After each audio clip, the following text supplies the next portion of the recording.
বিসমিল্লাহির রহমানির রহিম। আজকে কিছু কথা বলার জন্য আপনাদের সামনে হাজির হয়েছি। কুমিল্লা দেবিদ্বারের এমপি ছাত্রনেতা মোহাম্মদ হাসনাত আবদুল্লাহ উনি সারা বাংলাদেশকে আতঙ্ক সৃষ্টি করে রেখেছে। যেমন বাংলাদেশ স্বাধীন হওয়ার পর থেকে আজ অবধি পর্যন্ত কোনো এমপি বাংলাদেশের মধ্যে সঠিক হিসাব সরকারের কোষাগার থেকে যে অর্থ আসে কি আসে না আসে কেউ জনগণকে এবং ভোটারকে জানায় না, এবং ভোটাররা সাধারণ জনগণ জানতে পারে না চেয়ারম্যানের কাছে কি আসে, মেম্বারের কাছে কি আসে। সাইটটি খাইতে খাইতে খাইতে খাইতে চেয়ারম্যান মেম্বারে খাইতে খাইতে সর্বশেষ আড্ডি পর্যন্ত খায়ালায় জনগণের। কিন্তু এই হাসনাত আবদুল্লাহ ইসা দেখা দিছে খেলায়, এই খেলায় যদি 20 থেকে 30 জন এমপি একই সিস্টেম খেলা শুরু করে দেয় তাহলে সস্তার রাজনীতি আর চলবে না। শাক দিয়ে মাছ ডাকা সম্ভব না, ডাকে রাখা সম্ভব না। এই জবাবদিহিতা যে একটা ফেস খুলছে, প্রত্যেকটি এমপি কে জবাবদিহিতা একটা ফেস খোলার দরকার।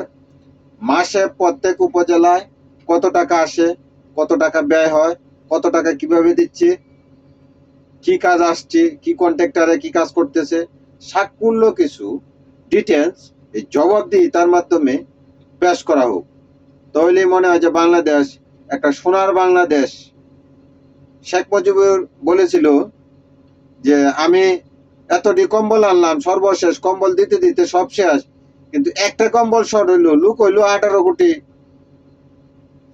সবারই দিল, সবাই যত যে লোক আছে ততটি কম্বল আনলো, সর্বশেষ কম্বল শর্ট হয়েছে একটা, উনারটা শর্ট হয়েছে।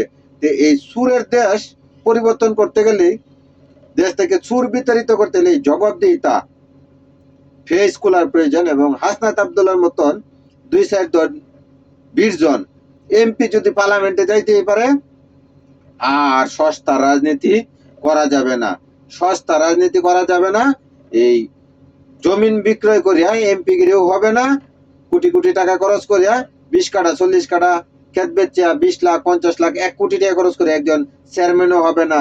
20 লাখ টাকা 50 লাখ টাকা খরচ করিয়া একজন মেম্বারও নির্বাচন করবে না। কারণ তখন খুঁজবে সঠিক ব্যক্তিকে, সঠিক ব্যক্তি যাচাই বাছাই করে তাকেই মানুষ ভোট দিবে। যতদিন পর্যন্ত এই অর্থের লেনদেন যতদিন পর্যন্ত না যাবে, ততদিন পর্যন্ত বাংলাদেশে উন্নয়নের ধারাবাহিকতা ঠিক থাকবে না। তাই আসুন বাংলাদেশকে গড়ি, সুন্দর করে গড়তে চাই, সকলে মিলেমিশে একসাথে বাংলাদেশ গড়ি। জবাবদিহিতা চ্যানেল চালু করা হোক, এটা সরকারের কাছে আকুল আবেদন, যেন জবাবদিহিতা পেজ চালু করে দেয় এবং হিসাব নিকাশ যেন সর্বক্ষণেই পেশ করা হয়। প্রত্যেক ইউনিয়ন থেকে ওয়ার্ড পর্যন্ত হিসাব যেন পেশ করা হয় সরকারের কোষাগারে। সকলকে ধন্যবাদ।